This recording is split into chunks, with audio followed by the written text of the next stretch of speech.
Next video will be uploaded tomorrow. Please subscribe my channel and on bell icon for daily update. In my last video, we heard about a modern miracle, a glowing ball of light appearing in front of a stunned motorist. Now the story goes that when the driver reported the experience to the police, they didn't believe him, reduced his miracle to driving under the influence and put him through a battery of psychological tests. Eventually, they settled on acute psychotic episode, schizophrenia being their diagnosis. And so another miraculous encounter was written off as mental illness, entered into the statistics for clinical depression, paranoid psychosis, etc. This wasn't the first time. How many times have similar stories been told and believed before they were flattened into some statistic, flattened into pathology? It bothered Bentov because he thought there was something more going on here, something important that might have been lost in the translation from miracle to madness. What if the man had really seen a luminous ball of light and Jesus himself standing in front of it? Why did the experts just assume he was mad? Now you could easily say that they didn't assume he was mad. They tested him, found evidence that he was mad, and diagnosed him properly, but Bentov wasn't convinced. His question was, what if it wasn't madness? What if it was instead a spontaneous widening of perception? What if this driver was briefly seeing things as they actually are? A subtle shift that has huge implications. When the psychotic label gets applied, what happens is the individual gets pathologized, categorized, often medicated. The emphasis is on the person as they appear on the physical plane, on the body, their personality, their behavior, their brain chemistry. But Bentov asked, what about their soul? What if the real evolution, the real change is happening there? And that's not something you take out once a week, he said, like you might remove your car for an oil change, but the long-lived agent that uses disposable bodies. That's the real thing that evolves. So evolution is primarily of the soul, of the higher aspects of ourselves, which means we are never merely stuck on one level. And that's what we're going to talk about today, how we always have access to higher levels of ourselves, and how they are not merely part of us, but in fact the real us. Let's start with Bentov's diagram. Here he illustrates 4 different levels of reality, 4 different planes of existence. On the bottom is the physical plane, the world of separate selves. And while we certainly exist on this plane, it's not where we should primarily put our attention if we want to understand evolution or the path toward enlightenment. The primary action is on the overlap between planes.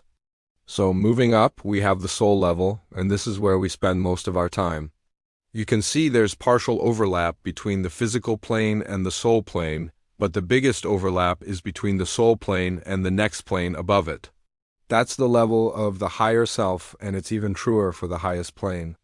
There's practically complete overlap between the second and third planes, meaning when we ascend to the third level, we know more, we see more, we experience more than those on the lower planes. We have more information. If we accept Bentov's basic premises, we can't merely evolve on the physical plane or even the soul plane. Those are simply too limited. Evolution happens at the edges between planes. Moving up the planes, we gain information, we become wiser, more harmonious, more perfect, and eventually godlike. As far as Bentov was concerned, evolution is ultimately about becoming like the highest plane, which means becoming all there is. It means becoming omnipresent. It means knowing yourself to be everything there is, because everything there is exists within the highest plane. And the paradox is that although the highest plane appears further away, in fact it's closer, much closer than we realize. It's closer because the highest plane isn't really somewhere outside of us. It's here, here, and here. It's everywhere. And in fact, since everything that is included in the highest plane, it follows that the highest plane is also within each of us. Not as though we could find God in a petri dish, but since everything that exists in the highest plane, if we ascend to it, we will find everything we need to know, everything we are, everything we've ever been, everything we'll ever be. And that includes the other parts of ourselves, the fragments scattered across the planes below.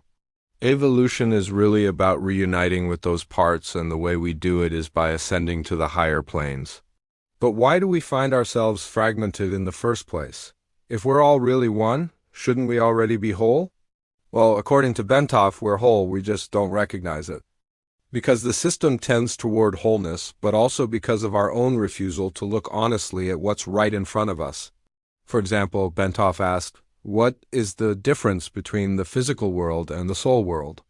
Or between the physical world and the level of the higher self? And the answer is not much. In fact, the physical world and the soul world are largely identical. They both seem real. They both seem tangible. Their laws work consistently. They both contain the same information, except there's more information available on the higher planes. So the difference comes down to how much we can see, how much we know, how much we remember. The higher we go, the more we remember.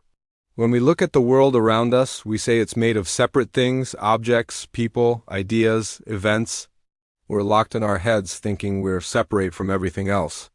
But when we come to the realization that we're not really separate, that everything is connected, that we're all one, that dissolves the solid objects and reveals the stuff that's underneath, which is feeling, emotion, connection, awareness. And when we realize that we're not separate from that, we get to the point where we can transcend the limitations of the physical plane and the limitations of the soul plane and pass on to the higher planes. But how do we get there? Well, it's tempting to answer that we ascend by improving our brains. Fix the brain and the rest will follow. But Bentov saw it differently.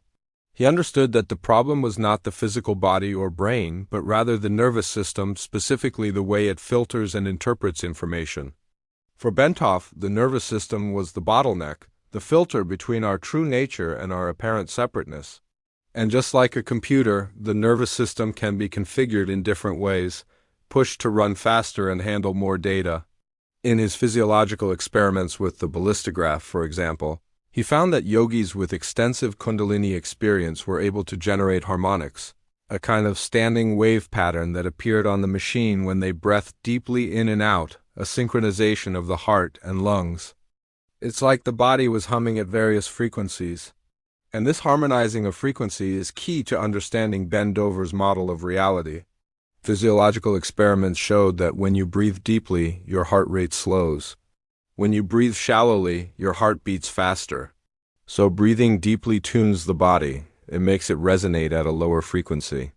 This change in heart rate affects blood flow and oxygen uptake and aligns the body with lower center of gravity, aligning you with the earth. Similarly, when you consciously control your breathing, you'll also see changes in sympathetic and parasympathetic activity, accelerating or slowing the heart rate. Bentov's diagrams show a system composed of frequencies, a vibratory field, a hologram, if you will. And just like a hologram, reality is constructed from points of light that overlay each other to create the appearance of solid objects. Bentov described it this way. Our universe is like a slide projector which projects a motion picture on the screen of space. The pictures are made of light. Light is consciousness. Consciousness is light. The pictures projected are three-dimensional space forms made of light. These are the physical world, the physical plane, and if the slide projector runs faster, you get more frames per second, you get more information. The picture becomes clearer. This is the soul plane. If the projector runs even faster, we get still more information. The picture becomes even clearer. This is the plane of the higher self. And finally, if the projector ran infinitely fast, every possible frame would be shown simultaneously, every possible picture at once. This is the plane of the highest self, the spiritual plane. On the highest plane, past, present, and future collapse into now. Everything that is appears in all its perfection. And if we want to see that perfection, we have to turn the dial, so to speak. We have to increase our frequency. And we do that by working with our nervous system. And it's not just increasing our brain power. That doesn't move us to the higher planes. It's quieting the mind. It's turning the volume down on the constant chatter. It's quieting the mind to hear the music. But the fact is, we have turned the volume up on our thoughts, and we've forgotten how to listen. And that's what meditation is about, listening to the music.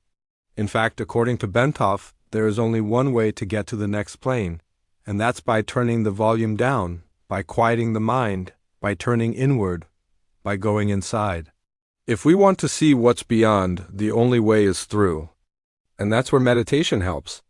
Meditation lets us bypass the intellect, lets us quiet the voice that keeps us separate, the voice that tells us we're alone. Instead, it turns us toward the silence that connects us with everything that is, that shows us we're not alone. Because if we look closely enough, we see that we are all one, that we've never been separate. Thanks for watching.